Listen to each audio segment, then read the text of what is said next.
Alright, now the basic learning's out of the way, let's get on to the meat and potatoes and talk about how the game is actually played. So the very first thing that's going to happen is whoever was deemed the first player, before their turn, will flip over the first season card and resolve the season card. Resolving the season card happens as a group. It doesn't necessarily impact the first player. It just impacts whoever the card impacts when you read it, which is mostly everybody, sometimes just one person. These season cards go in a particular order. They will go from spring to summer to fall to winter. Pretty self-explanatory, I think. So the first player flips over the first one. First thing that everybody does, or the first player does, is reads this part out loud. And this is the action that starts the next round of turns. The beginning of the game, again, spring is the first one to be sprung. And what you'll do is, again, you'll read whatever this says, which is going to be random on every single card. And then once this is resolved, you'll perform this series of actions, which is outlined on the very back of the rule sheet. Since you're new at the game, you will probably want to reference that a lot. I'm not going to cover it now, but these pictures will make more sense after you've played a couple rounds, and so you've referenced the back of the rules where the cheat sheet is. So after this is resolved, you place it in the season's common discard pile, where all the seasons are going to go. Next, each player will look at their command deck, and they will choose which command card they want to play. And they play it out secretly. Once everybody has decided what command card they're going to play, they reveal their command card. Now the command cards have some rules that we'll want to abide by. First, the order of play will not go first player and then circle to the left. The order of play will go from the highest number on the bottom of the card, moving on from there, going in numerical order, not moving around the table from this person. So if I played a 5, my opponent played a 2, and then my other opponent played a 1. No matter where we're sitting, we play in that order, 5, 2, 1. In the case of ties, the person who owns the most influence wins the tie. Now that doesn't mean they have to bid their influence, that just means they have to own the most influence. Now, when you're playing these cards, we're playing around in a year. So, if in the 4 seasons, this number is the highest number that you have played so far, you get to play this ability and you get to play this ability. However, if, say, I played a 7 last turn, and this turn I played a 5, I would only get to play the top ability. I would not be able to play the supremacy bonus. You can only play the supremacy bonus if in the previous months of this year you have not played anything higher in value. So it gives you a good strategy to play the high cards first if you want to take advantage of the supremacy bonus, but sometimes those lower cards are just too tempting and you need to get that movement going before your opponent does something. So that is a lot of the strategy in the game, but we'll cover these in more detail on what they do so you can kind of understand that strategy in just a moment. Now once you've used an order card, it's gone until spring. Spring, one of these little doodads in spring, this one, indicates that you get all your order cards back. So once everybody has had a chance to play one of the order cards, you move to the next season. You resolve what the season says, and then you resolve the bottom portion there. Everybody plays another order card. We move on to the 3rd season. Resolve the card. Everybody plays their 3rd command card. The first player resolves the season. You read this, you do this. Everybody plays their order cards. First player does the next season. And the game just continues that way until winning conditions are met. Incidentally, if you're playing with this winning condition, this will make sense to you now. If I thought I had 6 runes and we were in spring right now, I would place this right here. And then we would continue through the rounds, just as usual. And then when it got to this, I would refill my runes. If I had enough runes, I would win, and the game would be over. If I did not, that would come back to the side, and the game would continue. With the information I've given so far, you can clearly see what all the seasons do once you refer to the back of the manual. Summer would be the only exception to that, so I'm going to cover that a little bit since I needed to cover some hero details anyway, so we'll kind of cover summer and this ability, along with some hero stuff, since it's all one and the same.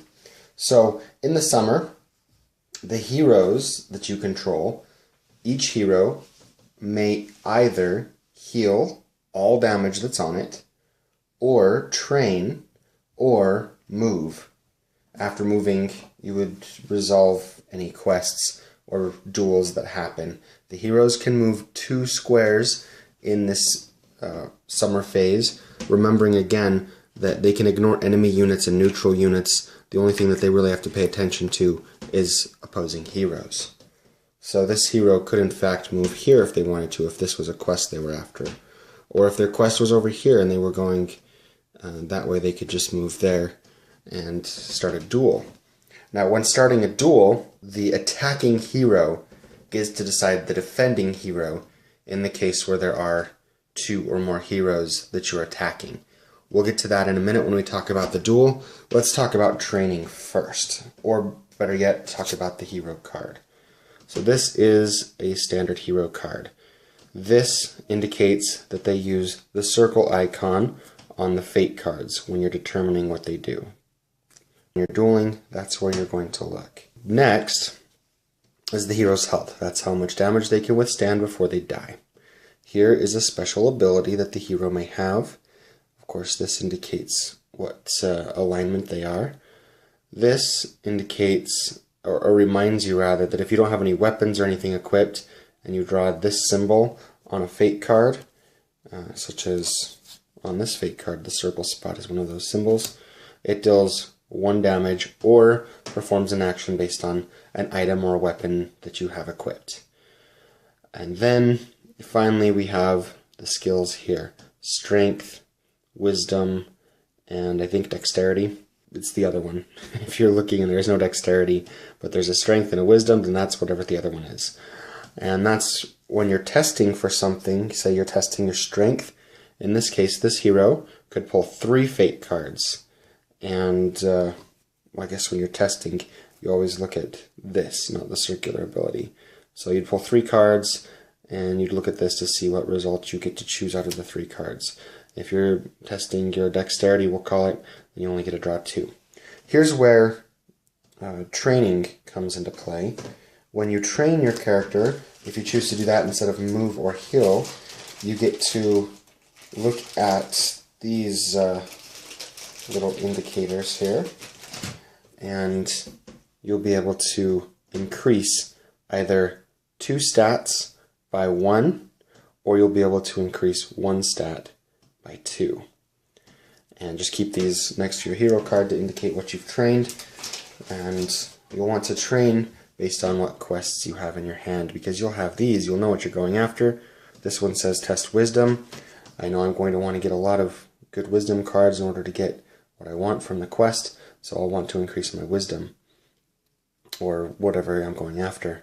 When you're going for a quest, you basically want to end on the tile indicated right there, and then do what it says. In this case, you'd test wisdom, and when you draw your fate cards, so in wisdom I get 3, so let's say I draw these 3 fate cards, flip them over, I look at the test spot, I happen to have 1 gold and 2 silver. I'm going to pick the gold one because it's the best outcome, and then I just follow the outcome from what I've received reward in this case. Sometimes if you have lower skills, obviously you just draw 1 or 2 cards. It may not give you quite an option, or maybe sometimes you draw 3 reds, and so you don't have the choice. But that's how you complete quests and get the reward from the quest. Now let's move back onto moving and dueling. So let's say this is where my quest was, and I was trying to get there, but these no good for nothing do-gooders are in my way, since I'm playing as the undead. That would start a duel. The duel plays out in 4 phases. Phase 2 and Phase 3 are repeated 4 times. It's very simple. First, you would, as the attacker, decide your defender if there's more than one in the area. You would use any of your start of the duel abilities listed here on your card. I wasn't focused, but I've already shown it, so that's okay. You know what I'm talking about, I hope. Or if you have any tactics cards or other abilities that may be used at the start of a duel, this is when you use those abilities. Next, you have the rounds of the duel. which are you draw a fate card, starting with the attacker, and then resolve the fate card.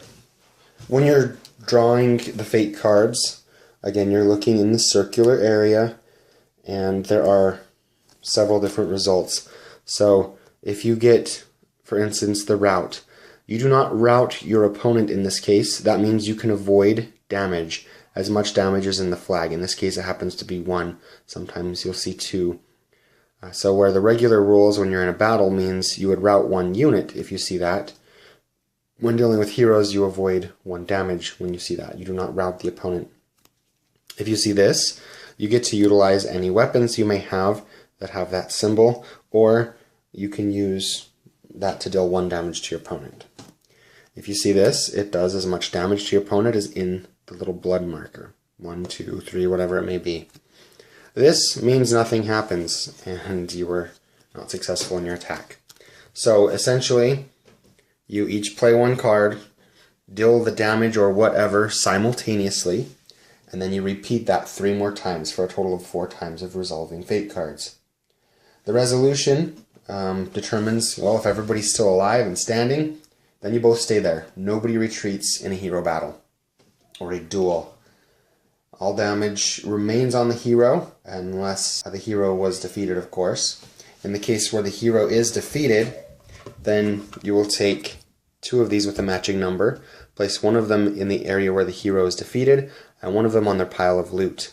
From then out, any heroes in that area, as a free action, can pick up the loot and apply it to themselves if they'd like. Now occasionally it's possible for a hero to desert.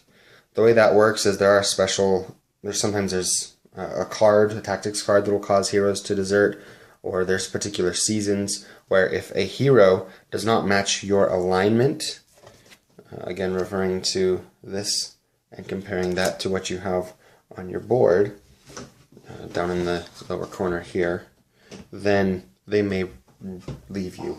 If they do, they're shuffled back into the hero deck. All their equipment is then just lost. Alright, on to the order cards. We'll start with the Garrison card, which was introduced in the expansion. So if you don't have the expansion, don't look too hard for it. You're not going to find it anywhere.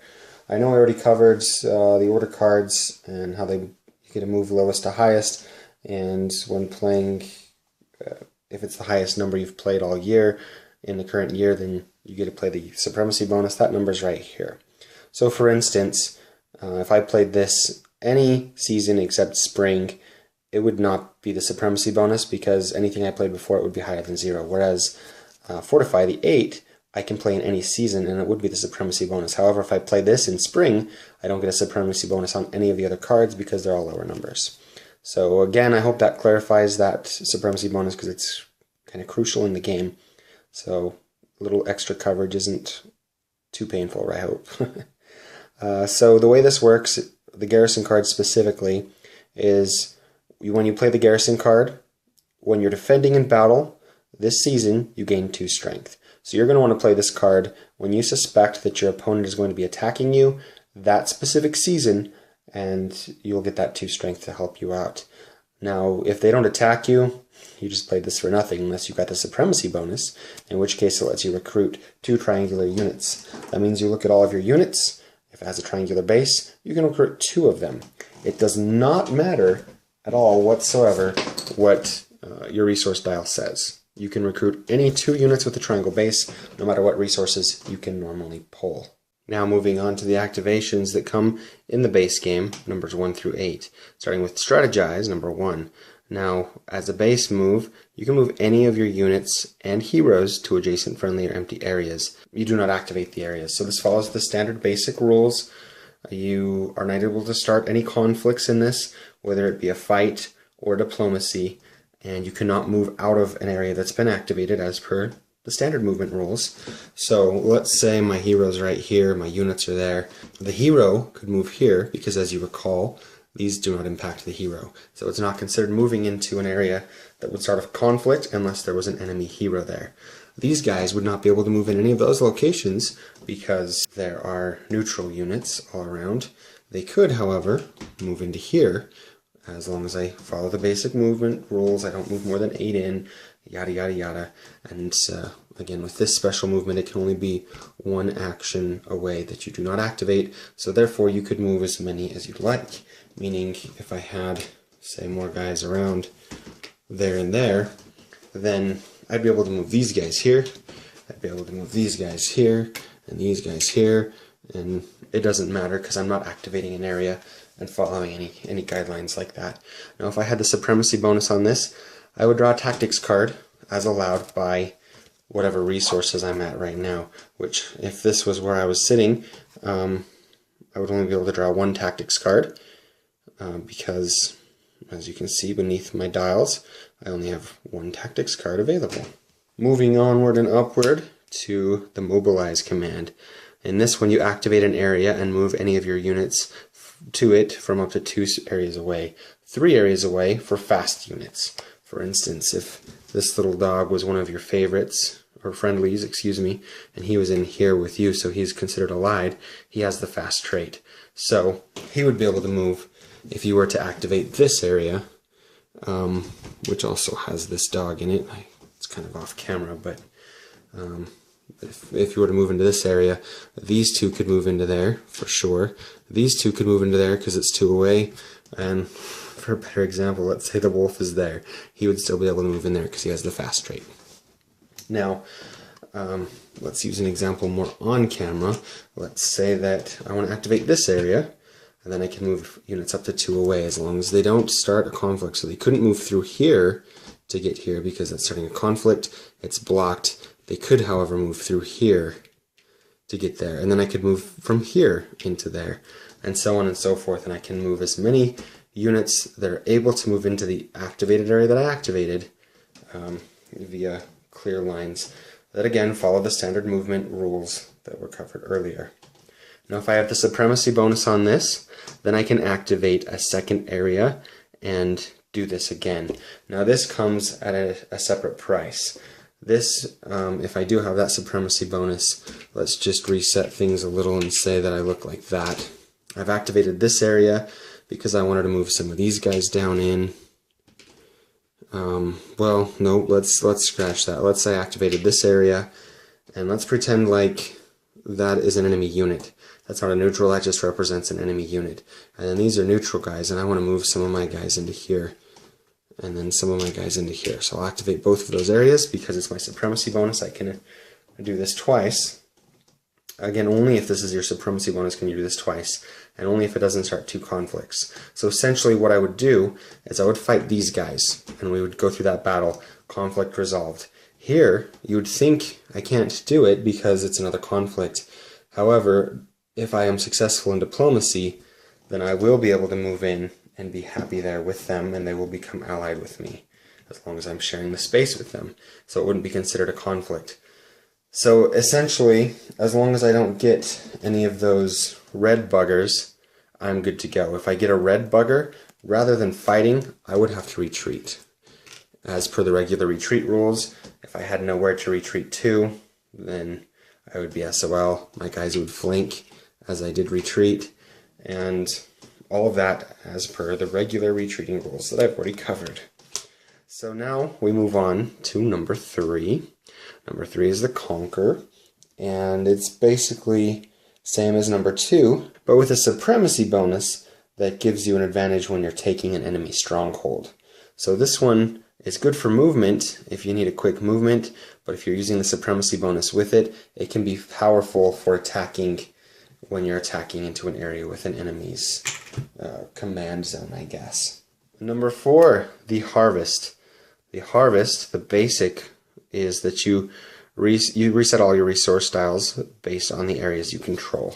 So again, you're always considered controlling these unless your enemy is disputing them, and then you look at everywhere else where you have units. In this case, it's pretty piddly because I only have these 2 areas. You don't consider heroes in this aspect, but you'd say I've got a meat, I've got 2 iron, and I've got 2 forests, an iron, a meat, a meat, a meat, and an iron. So total iron is looking at 4.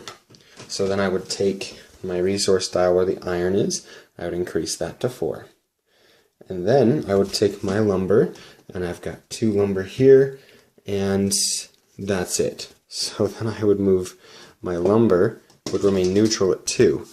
And in this case, had there been a situation where I didn't have, or I had more previously, I would then lose the resources. It looks like I have 4 food, so that would have gone up. But let's say that I was sitting at 6 food and I gathered resources now. I would have to reduce that down to 4 because that would be what my resources look like at this particular time. Now, if I'm playing the supremacy bonus, meaning this is the highest card I've played all season, that can be a pretty powerful one as well. Basically, what that will let me do is build one of these developments that we've briefly covered, but again, you're probably going to reference in the rules. That was on page 33 for those not really paying attention earlier when I was rambling on about other things. And if you already have any of those in play, then you may go ahead and gain bonuses provided by those developments. Incidentally, the cost of building one of the developments is to lose 1 wood. What that means is if my wood was at 2 and I wanted to build the development, I would then reduce that to 1, and that would be paying the cost to build the development. Now, if you have the supremacy bonus, you can also choose to purchase one of your upgrades here using the same manner. So this one would cost 2 ore. You would move your ore down 2. And you can do that in addition to the normal development if you choose to purchase one of your developments during this time. Number 5 is the recruitment phase, which is, as it sounds, recruit units based on one of your resource types. So you look here and you've got the food, the lumber, and the iron. You can say, well, if I recruit from iron, I get one of these guys and one of those guys. It's pretty powerful. If I go off of this, I get 1 archer. Maybe I need an archer. Maybe that's what I'm looking for. And if I go off of my food, I get 3 swordsmen. So you get to pick one of those and recruit that many units and place them by one of your strongholds as your starting location for that unit. Now, the supremacy bonus means that you get to recruit based on a second resource type. So I could choose this one, and I could choose this one. However, I could not choose this one twice. And when you're recruiting, if you don't have the plastic mini to represent that unit, then you are considered tapped out, and you cannot use any more of those units until you lose some to kind of open up the availability. Next we have the rally support. Now this one can give you a little bit of a brain stumper if you're not too careful, at least with the version 1 rules. Maybe this is somewhere the people with version 2 are laughing at me. Yeah, you've got your 3D mountains, but guess what? The rules are not clear here. So essentially when we're looking at this, the basic ability of the card is that you can gain resources based on cities you control. So we control this city, all the guys are under ours. So we look at this, and in the rule book, here's where the confusion starts. Because when you look in the rule book on page 36, it tells us that number 1 right here indicates influence tokens that you receive. 2 is the tactics cards, which makes sense, that looks like a tactics card. 3 represents the neutral units. That looks like a hero card back to me. And you don't get to recruit heroes based on these stats anyway. So that doesn't make sense. And then 4th is quest cards, which that is the appropriate backing for the quest card. So let me just go over my conclusion and why I came to that.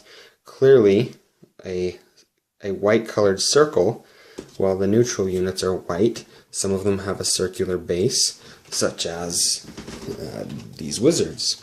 And so I would say, and I think anyone would agree, that you get to recruit 2 of those circular units if you choose this.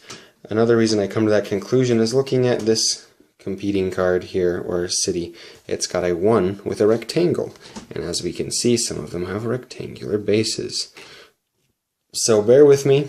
If you have any contradictory information, post it in the comments. I love to be corrected on the occasion where it's warranted. So this is how I got that. So you can choose this number to recruit for the neutral units, or you can get that many tactics cards, or you can get that many influence, just because there's nothing else for influence. Also, the expansion kind of redid that with an influence token. So if you have the expansion, look forward to that. And then any of the quest cards there, based on the numbers. And these are all going to be different for each city. Now if you have the expansion, some of them will have a rune printed on it. That means as long as you control this city, it's as though you control a rune. So another great feature of the expansion there. Now if you have the supremacy bonus on this one, that means you may spend up to 3 influence to draw the same number of hero cards. So if I spend 2 influence, I can draw 2 hero cards out of the single hero deck that was created at the beginning of the game. I get to choose one of the heroes to keep and shuffle the rest into the deck. And then that hero becomes summoned at one of my fortresses. So really, if you just want whatever hero doesn't matter to you, just pay 1 and you get a hero. That's not a problem at all. If you want to have kind of more of a choice, you can bid up to 3 as the maximum to choose out of those 3 which one you'd like to retain. Now number 7 is acquiring power. You gain influence as provided by your resources. So again, you refer to your resource chart, anything below here. So I've got 1 here, none here because my resources are below that, and then 1 here. So I would gain 2 influence if I played this card to acquire power. If it was my supremacy bonus, then I would get to claim one of the awesome titles in the game by essentially spending more influence than is already on it. So you can allocate as much influence as you'd like, in this case 4 influence, to put on that title, and then you own this title because you are more influential, and this ability becomes yours through the remainder of the game. There are 4 titles if you have the expansion, 3 if you do not, and essentially that sits in front of you as yours. Now these tokens you cannot reapply, they are just there. If you feel like your position here is somebody else is eyeing this position and they want to take it over, next time you play acquire power, instead of acquiring a new power, you can just fortify one that you have. But this can be stolen from you if someone else plays acquire power and has the supremacy bonus, and they will say, I've got 4 on here, say they put 5 on it. These would then go to the discard. They would go to the pile where all of the influence is kept, because it's already been used. It's not yours anymore. As soon as you place it on this, it's just indicating how much is there, so everyone knows how much to outbid if they want to steal this title from you. And then it can continue, and the title can be passed to whoever plays more influence than the person who controlled it before them. At the beginning of the game, they start with no influence on them, so it's a free-for-all. And then finally, we have Fortify. In Fortify, you can lose 1 ore and 1 wood. Again, the way you pay for that is you take your ore counter and reduce it by 1, and you take your wood counter and reduce it by 1. If you don't have any wood, you obviously can't do that. That's why there's a little 0 here to indicate if you had the 1, you can take it down to 0. And that allows you to build a stronghold in any area that you control that does not contain a city, which I didn't put back on the map. Since this one's always going to be the highest number you played, there's no supremacy bonus, so you just get to do everything. If you have any of these that are in the damaged position, you can pay or lose 1 ore in the manner I've shown you to repair it and flip it to its fully functional position. You can also choose 2 friendly areas and freely move rune tokens between them. So this is the only step where you would be able to move your rune tokens. So otherwise you'd be able to look at the rune tokens at any time. But in this case, say I had a rune token assigned. Now's no better time than any to talk about how to assign rune tokens. So say that my hero on a quest defeated the quest, and I get the rune token, I place it in any of the areas I control. So I place the rune token here. Now my opponents are pretty sure that that's going to be a good rune token because I just placed it from completing a quest. Now I do have the one here to throw off the scent. So at any time if my opponent thinks they're wise on me, then I can utilize Fortify to reorganize my rune tokens to anywhere I control, which would include if I controlled this area further away from my opponents, but there was not a rune there yet, I'd be able to move the rune from here into here. But bear in mind, if I lose the area or abandon the area, I also lose the rune. So sometimes the game isn't about just staying where the runes are, but remembering where the runes are, and then getting into areas where your opponents had runes and switching them out with your fake runes. All kinds of good tactics there. But that's pretty much the game. I hope everything was clear. If not, shoot me a question. Clearly one of my favorite games. Haven't played it in a while, sadly, but I'm always up for this game whenever anybody asks.